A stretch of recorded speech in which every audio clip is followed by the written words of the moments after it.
बोलो भारत माता की। धन्यवाद। सबसे पहले तो मैं आज इस विशाल जाट महासम्मेलन में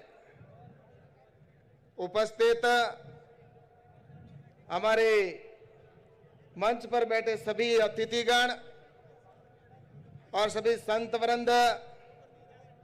और साथ ही उपस्थित सभी यहाँ पर जन सैलाब के रूप में आए हुए सभी जाट सरदारी के सभी प्रमुख पंचगण, आज सबसे पहले तो मैं ये कहना चाहूंगा कि आदरणीय राजा राम जी मील साहब को मैं बहुत बहुत धन्यवाद देता हूं, आदरणीय विजय पूनिया जी को और पूरी टीम को, कि इस धरती के ऊपर एक इतिहास रचा गया। आज से 25 साल पहले हम सभी यहाँ पर इकट्ठे हुए थे और उस समय मैं बहुत छोटा हुआ करता था। तब भी मैं यहाँ पर जब आरक्षण का आंदोलन था उस समय मैं लगभग 10वीं क्लास में पढ़ता था। उस समय मैंने ऐसा जन सैलाब देखा था और उसके बाद में आज इस जाट समाज का इतना बड़ा जन सैलाब मैं देख रहा हूं, तो निश्चित रूप से मैं आज सभी उपस्थित सबको बहुत बहुत धन्यवाद देना चाहता हूं। और सबसे पहले मैं ये कहना चाहूंगा कि मुझे गर्व है कि मैं जाट हूं और मुझे गर्व इस बात का है कि मैं किसान भी हूं और मुझे गर्व है कि मैं हिंदू हूं। मुझे इस बात का गर्व है कि मैं भारतीय हूं और वास्तव में हमें अपने ऊपर गर्व होना चाहिए कि ऐसी धरती के ऊपर हमने जन्म लिया और धरती पर जन्म लेने के बाद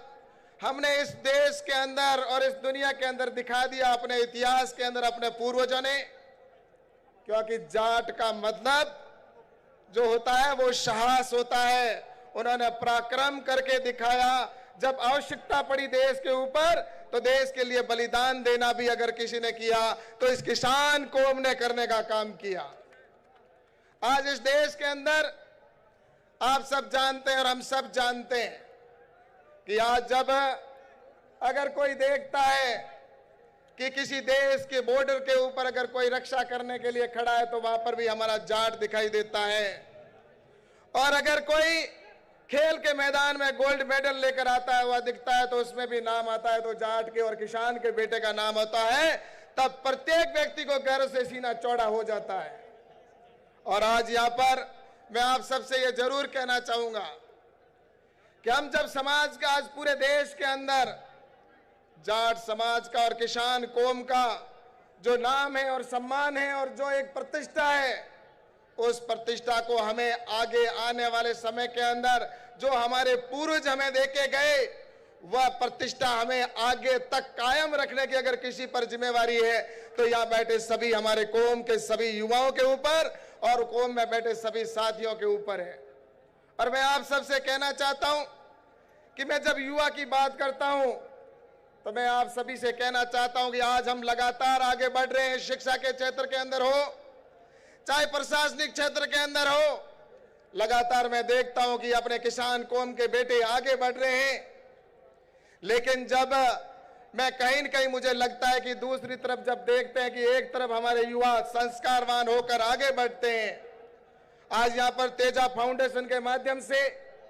जिस तरह से है कि हमारे सामने उदाहरण है, मैं समाज के बंधुओं से कहना चाहता हूं कि ऐसी फाउंडेशन हमारे हर जिले के अंदर हर जगह पर होनी चाहिए ताकि हमारे बच्चे संस्कारवान हो और आगे जाकर अपना नाम रोशन कर सके। और मैं आज यहाँ पर उदाहरण देकर कहना चाहता हूं कि हमारे बाड़मेर के अंदर एक 50 विलेजर्स के नाम से हमारे युवाओं ने एक संगठन प्रारंभ किया और उन्होंने सिर्फ ऐसे छोटे बच्चे जो गरीब परिवार से आते हैं उन गरीब परिवारों को सेलेक्ट किया, कहा कि हम इनको आगे बढ़ाएंगे। और उन्होंने समाज का जिस तरह से पिछले 7 साल के अंदर मेरे को ज्ञात हुआ है कि पिछले 7 साल से उन युवाओं ने सिर्फ जो पढ़ने वाले उन्होंने इस कार्य को प्रारंभ किया और आज इस कौम के और अन्य कौम के उस एक जगह से 74 स्टूडेंट है जिनको डॉक्टर बनाकर उन्होंने निकाल कर भेजने का काम किया। वो डॉक्टर बन गए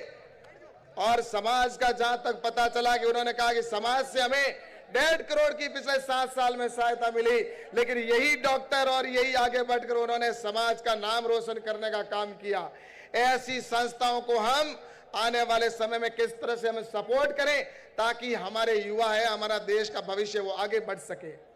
हमारे किसान कौम के नाते मैं आप सबसे कहना चाहता हूं कि यहां पर सभी तरह की हमारी बातें हुई, हम सब ने यहां पर जिस तरह से बात की, मैं आप सबसे यहां पर आने के बाद ये जरूर कहना चाहता हूं कि हम यहां आए पिछले 23 साल बाद हम सब इकट्ठे हुए, और 23 साल पहले जब इकट्ठे हुए थे तब हमने जो हुंकार भरी थी, उस हुंकार का परिणाम ये रहा कि हमें ओबीसी में आरक्षण उस समय मिला था। और मैं याद करना चाहता हूं अटल जी को कि निश्चित रूप से अटल बिहारी जी वाजपेयी जी ने उस समय उस ओबीसी के आरक्षण के ऊपर मोहर लगाने का काम किया था, जिसकी वजह से हमें आरक्षण मिला। लेकिन मैं आप सबसे एक चीज जरूर कहना चाहता हूं कि हम जब यहां पर आए हैं तो कुछ आने वाले समय के अंदर, आज इस सभा के अंदर से हम क्या लेके जा रहे हैं, हम आज यहां से क्या लेके जाएंगे, ये हम सबके लिए प्रश्न चिन्ह है। और निश्चित रूप से इसका मैं आप सबसे आग्रह करूंगा कि जो हमने संकल्प प्रारंभ में गुरुजी ने पढ़ा था, उस संकल्प को हमें चरितार्थ करते हुए अपने जीवन के अंदर उतार के और अपने समाज के लिए हम किस तरह से आगे कर सकते हैं, उसके लिए मैं जरूर आपसे कहना चाहता हूं। और मैं आप सबसे कहना चाहूंगा कि आज हम सभी किसान परिवार से आते हैं, और किसान परिवार के नाते मैं आप सबसे कहना चाहता हूं कि आज सबसे उत्तम अगर कोई है तो वो खेती है। कहते हैं उत्तम खेती मध्यम व्यापार लास्ट में नौकरी होती थी, लेकिन अब कुछ मेरे युवा साथियों से मैं ये जरूर कहना चाहूंगा कि हमारी कृषि उत्तम है, उत्तम थी, और आने वाले समय के अंदर कृषि उत्तम होगी। लेकिन हमें कृषि को भूलना नहीं है, हमें कृषि के माध्यम से खेती के अंदर नई टेक्नोलॉजी को कैसे अपनाकर हम अपने पैरों के ऊपर खड़े हो सके, इस दिशा के अंदर हमें काम करने की आवश्यकता है। हम रोजगार लेने वाले नहीं, आने वाले समय के अंदर मेरे किसान कौम के भाइयों से कहना चाहता हूं कि हम रोजगार देने वाले बने, ये हमें आने वाले वक्त के अंदर करके दिखाना है। और जब किसान कौम हुंकार भरती है तो निश्चित रूप से उसमें सफलता हमें मिलती ही है। और मैं आप कहना चाहूंगा कि इस देश की आजादी से लेकर इस देश के अंदर जिन जिन लोगों का बलिदान रहा, उनमें उसकी आजादी में सबसे ज्यादा अगर किसी का योगदान रहा तो इस किसान कौम का रहा। देश के लिए बलिदान देने पर हम सब जानते हैं। आज भी हमारे देश के युवा साथी हो तो देश के बॉर्डर के ऊपर ये किसान कौम के बेटे अपनी जान को जोखिम में डालकर खड़े हैं, और गोली खाते हैं तो दुश्मन की सीने के ऊपर खाकर अपनी जान किसान कौम का नाम वहां पर रोशन करने का काम कर रहे हैं। हम सबको गर्व होता है। आज मैं आपसे बताना चाहता हूं हमारी बेटियां भी कहीं पीछे नहीं है। मैं आज कुछ दिन पहले बॉर्डर के ऊपर गया था, और उस बॉर्डर के ऊपर बीएसएफ के जवानों से जब मिला तो बीएसएफ के जवानों में मेरे को 17 बहनें वहां पर मिली, और मैंने जब उनसे परिचय किया तो परिचय में 17 की 17 हमारी बहनें थी, वो किसान कौम की बेटियां थी। इसलिए मैं कहना चाहता हूं कि आज हमारी बेटियों को पढ़ाने की आवश्यकता है, बेटियों को आगे बढ़ाने की आवश्यकता है, देश के लिए हमें कुछ करने की आवश्यकता है। और देश की जब बात आती है तो मैं आपसे एक बात कहकर मैं अटल जी की मुझे वो बात याद आती है। भारत है ना, हम भारत के वासी हैं, हमारा इस भारत के लिए प्राणों की आहुति दी हम लोगों ने। भारत कोई भूमि का टुकड़ा नहीं है। अटल जी ने कहा था कि ये भारत कोई भूमि का टुकड़ा नहीं है, ये एक जीता जागता राष्ट्र पुरुष है। हमें अभिनंदन है हमें इस बात का कि हम भारत के हैं, हमें गर्व है इस बात का कि हम भारत के वासी हैं। इसलिए मैं आपसे कहना चाहता हूं कि इस देश के लिए हमें कुछ भी करना पड़े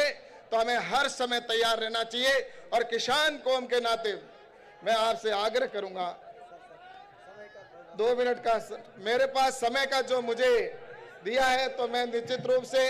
इतना ही कहना चाहता हूं कि आने वाले समय के अंदर मैं किसान का बेटा होने के नाते निश्चित रूप से जो यहाँ पर केंद्र सरकार के जो विषय हैं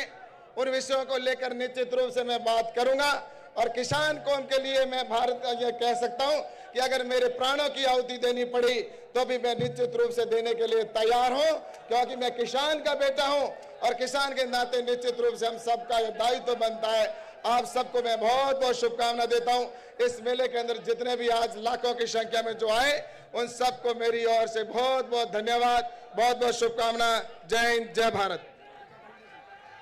बहुत बहुत